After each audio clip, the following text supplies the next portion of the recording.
as you do research on our mitochondrial DNA, you find that it goes back into the range of 150,000 years based on the mitochondrial DNA, which is, I think, pretty much incontrovertible.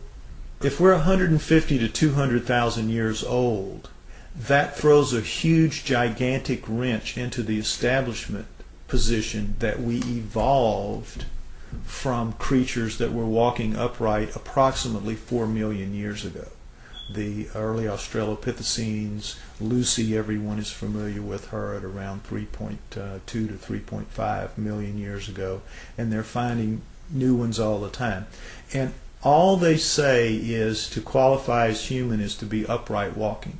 If you're an upright walking pre-creature, you're called a pre-human. And even though all of those creatures, right through Neanderthal, from Lucy at 4 million years ago, right through the Homo habilis, Homo erectus, Neanderthal to Cro-Magnon, right up to Cro-Magnon, all of those creatures don't look anything like human beings as we are today. They are as different from us as primates. In fact, they look like primates. They look like upright walking primates. Up through Neanderthal, back to Lucy, and whatever's going to come before her. What could make something change so radically, literally overnight, in anthropological terms, and be anything remotely associated with Darwinism?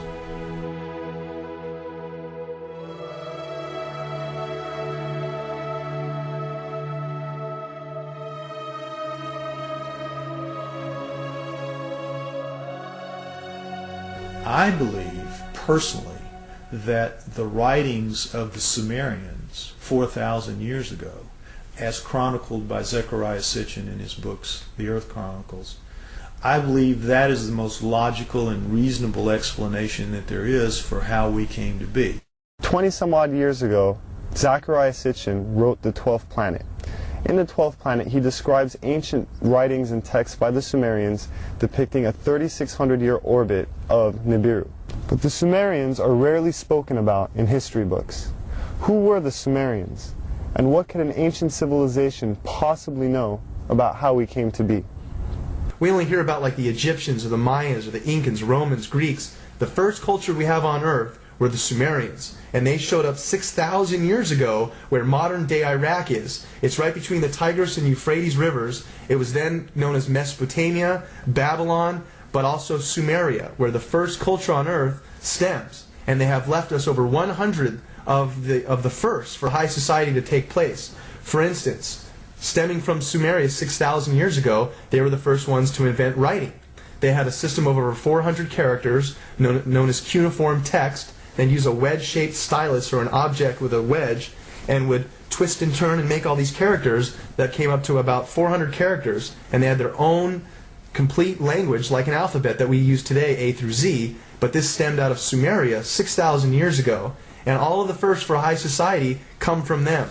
Time, the calendar, math, schools, courts, judges, systems of law, all of this originated in Sumeria, which was then known as Mesopotamia, Babylon, today's modern-day Iraq.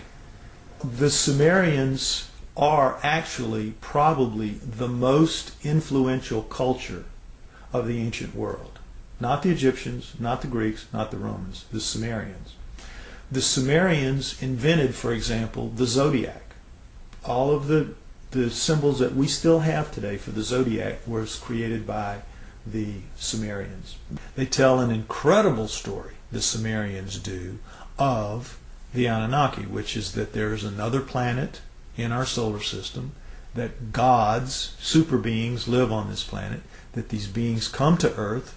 The Sumerians had a pantheon of gods, but it was living gods. They were the Sumerians worshipped living gods who lived and worked and had their lives among them.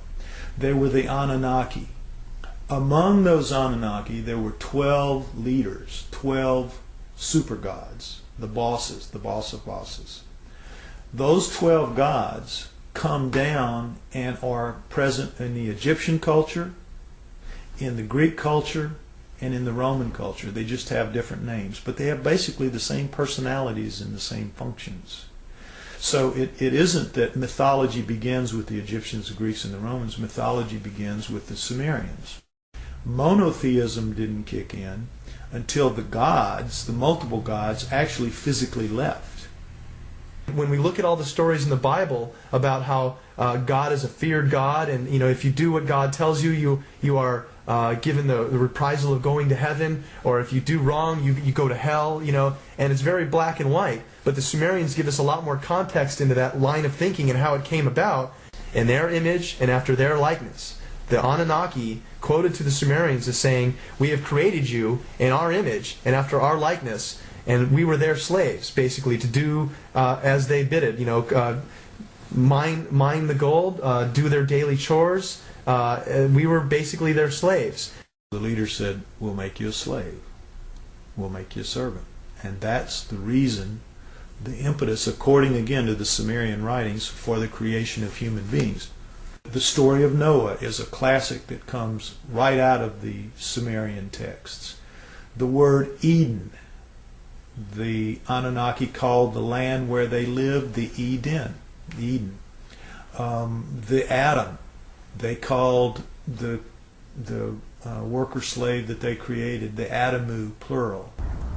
Could the Anunnaki have genetically engineered humans? It sounds incredible until we consider that we ourselves genetically engineer the fruit and vegetables we eat every day. From tomatoes to apples and oranges to cloning Dolly the sheep. If we can genetically manipulate DNA, then who's to say that we weren't created or our DNA wasn't tampered with by another race of beings in the past? Now the question is, were we? Did they? And if we were, there must be some empirical evidence, some clues left behind, besides writing in a text that points to this.